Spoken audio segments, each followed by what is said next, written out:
ಜೈ ಶ್ರೀರಾಮ್. ನಾನು ನನ್ನ ಮಗ ಇಬ್ಬರು ರೆಡಿಯಾಗಿ ಇವತ್ತು ಹೊರಗಡೆ ಹೊಟ್ಟಿದ್ದೀವಿ. ಹೊರಗಡೆ ಎಲ್ಲಪ್ಪ ಅಂದರೆ ಇವತ್ತು ಒಂದು ಬರ್ಡೇ ಪಾರ್ಟಿ ಇದೆ. ಅದಕ್ಕೆ ನನ್ನ ಮತ್ತು ನನ್ನ ಮಗನ ಇಬ್ಬರೂ ಇನ್ವೈಟ್ ಮಾಡಿದ್ದಾರೆ.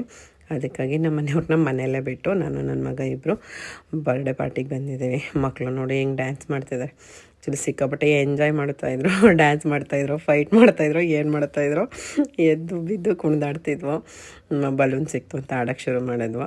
ಮಕ್ಕಳು ಏನೇ ಮಾಡಿದ್ರು ಚೆನ್ನಾಗಿ ಅನಿಸುತ್ತೆ. ನಾವು ಬರ್ಡೇ ಪಾರ್ಟಿಗೆ ಬಂದು ಸ್ವಲ್ಪ ಹೊತ್ತು ಹರಟೆ ಹೊಡೆದು ಆದಮೇಲೆ ಕೇಕ್ ಕಟ್ಟಿಂಗೆಲ್ಲ ಆಯಿತು.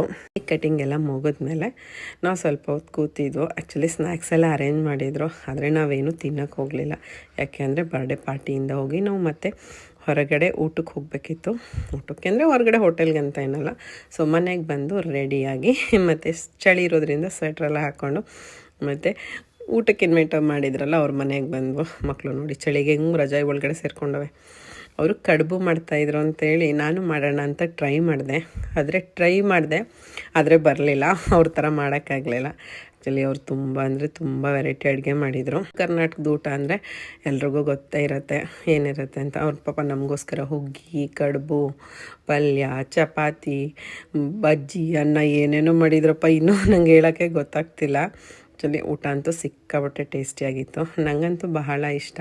ಉತ್ತರ ಕರ್ನಾಟಕದ ಊಟ ನಾವು ಆಲ್ಮೋಸ್ಟು ನಾನು ನಮ್ಮ ಮನೆಯವ್ರ ಜೊತೆ ಬಂದಾಗಿಂದ ಒಂದು 15 ವರ್ಷದಿಂದ ಅವರು ಉತ್ತರ ಕರ್ನಾಟಕದವರು ಯಾರಾದರೂ ಒಬ್ಬರು ಪರಿಚಯ ಇದ್ದೇ ಇರ್ತಾರೆ. ಆ್ಯಕ್ಚುಲಿ ನಾನು ಉತ್ತರ ಕರ್ನಾಟಕದ ಊಟ ಮಾಡಿ ತುಂಬ ಅಂದರೆ ತುಂಬ ದಿನಗಳಾಗೋಗ್ಬಿಟ್ಟಿತ್ತು. ನನಗಂತೂ ಬಹಳ ಖುಷಿ ಆಯಿತು. ಇವ್ರು ನಮಗಾಗಲೇ ತುಂಬ ದಿನದಿಂದ ಬನ್ನಿ ಅಕ್ಕ, ಒಂದಿನ ಊಟಕ್ಕೆ ಬನ್ನಿ ಅಂತ ತುಂಬ ದಿನದಿಂದ ಕರೀತಾಯಿದ್ರು. ನಮ್ಮ ಮನೆಯವ್ರಿಗೆ ಸಮಯ ಆಗ್ತಿಲ್ಲ ಅಂತ ಹೇಳಿ ನಮಗೆ ಹೋಗೋಕ್ಕೆ ಆಗಿರಲಿಲ್ಲ.